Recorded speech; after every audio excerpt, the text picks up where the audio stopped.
पहले से ही शरीरों में इनके नाम का सारा लेकर चीज उन्होंने अपनी जगह बना ली। अब समझ में आई बात। इसमें गुरु गोरखनाथ महाराज की सेवा, ठीक है, रामसा पीर की सेवा, उसके साथ साथ बजरंगबली महाराज के चिराग जलते हैं, ठीक है भाई। और एक देवी बहुत सुंदर सौम्य रूप में आके खड़ी होती है, माता सती की तरह ही मुझे दिखाई दे रही है, जो तेरे घर में पॉजिटिविटी के रूप में पूछती हुई चली आ रही है। अभी तक यहाँ तक की बताई गई बातों में बात सही है कि गलत है? ठीक है ना? बोलो शनिदेव महाराज की। अब बात सुन, शरीर में चीज क्यों नहीं आ रही? शरीर में ये चीज घर आ सकती है और किसी गुरुओं के सामने भी आ सकती है। मूल में ये चीज वहां आएगी जो इसको कोई देख ना पा रहा हो, जो इसके भेद को जान ना पा रहा हो।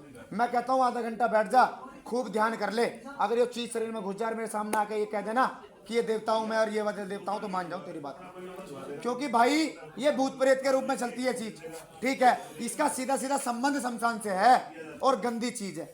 ना तो ये पूजा पाठ को उभरने देती, आज तक की करी हुई इस पूजा पाठ में ना तो वो रस ना आनंद जो भक्ति में प्राप्त होना चाहिए वो आज तक हमें मिला ही नहीं है। अब ना हमारे कुल में कोई उन्नति हो पा रही, अब ना हमारे बच्चों के शादी ब्याह में कोई उन्नति हो पा रही, और ना ही हमारे कोई कामकाज व्यापार से संबंधित कोई उन्नति हो पा रही है। अध्यात्म की तो बात ही छोड़ दे। आगे समझ में बात। ये किसी ने पहले ही तुम्हारी भक्ति को देखते हुए इसी पे बंधन लगा के, तुम्हारे शरीर पे मुझे बंधन लगे हुए दिखते हैं, पॉजिटिविटी के रूप के, बुद्धि बंधी हुई दिखाई देती है, यानी कि बंधन लगे हुए दिखते हैं। साथ में घर के देवताओं को, पितरों को बांध के किसी ने जब ये शमशान में क्रिया करी है ताकि तुम्हारी उन्नति ना हो सके, ताकि तुम किसी ना किसी प्रकार से आगे ना बढ़ सको, ठीक है। अब जो ये ऊपर चलता है सबसे पहले आके खेलता है, देवता बनता है, शरीर में हाजिरी देता है, ये पितृ भी नहीं है। अगर मैं इस बात को कह दूं कि घर का पितरा चल, ये भी बढ़िया बात है, साफ हो जाएगा। ये तो सीधा सीधा प्रेत ही आता है भाई, ठीक है। भारी से शरीर का है, कम से कम 5-5 फीट की हाइट का, काले से शरीर का, भारी सा दिखता है ये मुझे, मोटा सा है बिल्कुल। ये इस घर में किसी को चौंका देगा परछाई के रूप में, ऐसा लगेगा जैसे कोई निकल के गया घूम रहा है। ना लगता हो तो बता दे, लगता है ना? इसलिए लगता है क्योंकि बाहर की चीज है, अकेला चलता नहीं है, एक लेडीज को साथ में लेकर चलता है, जिसको हमारी भाषा में चुड़ैली बोलते हैं भाई। और वही गंदी है, वही तेरे दिमाग को पकड़ती है, मलिन विचार करती है, विकारों में मलिनता लेके आती है विचारों में, ठीक है। और बॉडी में जगह जगह बैठ के अब धीरे धीरे दर्द की समस्या भी बननी शुरू हो गई। हो गई है कि नहीं? हो गई है।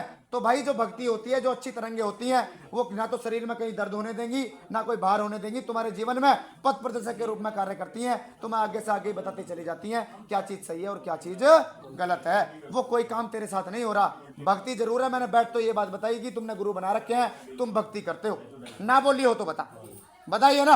लेकिन वो भक्ति मुझे पीछे की तरफ ही दिखती है। जब कोई बांध देगा, तंत्र कर देगा, तो उसके तंत्र के देवता ही आगे चलते हुए दिखते हैं, क्योंकि बिना बलि और भोग दिए कोई भी कदापि कोई चीज भेजता नहीं है किसी के ऊपर, ठीक है। तो जैसे तुम्हारे शब्द के जपने का फल है ना, वैसे किसी के बकरे मुर्गे काटने का भी फल है, क्योंकि शंकर भगवान रावण को भी देने वाले हैं और ऋषि मार्कंडेय को भी देने वाले हैं। बात समझ में आई? तो उसे देना सबको है। मेरी तरफ से नेगेटिविटी है, भूत प्रेत है, पितृदोष है, घर के देवता बंधवा रखे हैं, उसके साथ में तेरे शरीर के बंधन करके जब ये चीज तेरे शरीर में छोड़ी गई है, अब जो शरीर में खेलता है वो ना पितृ खेलता ना देवता खेलता, वो प्रेत खेलता है भाई। इसको निकलवा, जो भक्ति कर रहे हो तब जाके वो खुलेगी, तब जाके आपकी वो चीजें आगे आएंगी। बोलो शनिदेव महाराज की, बोलो गुरु गोरखनाथ महाराज की।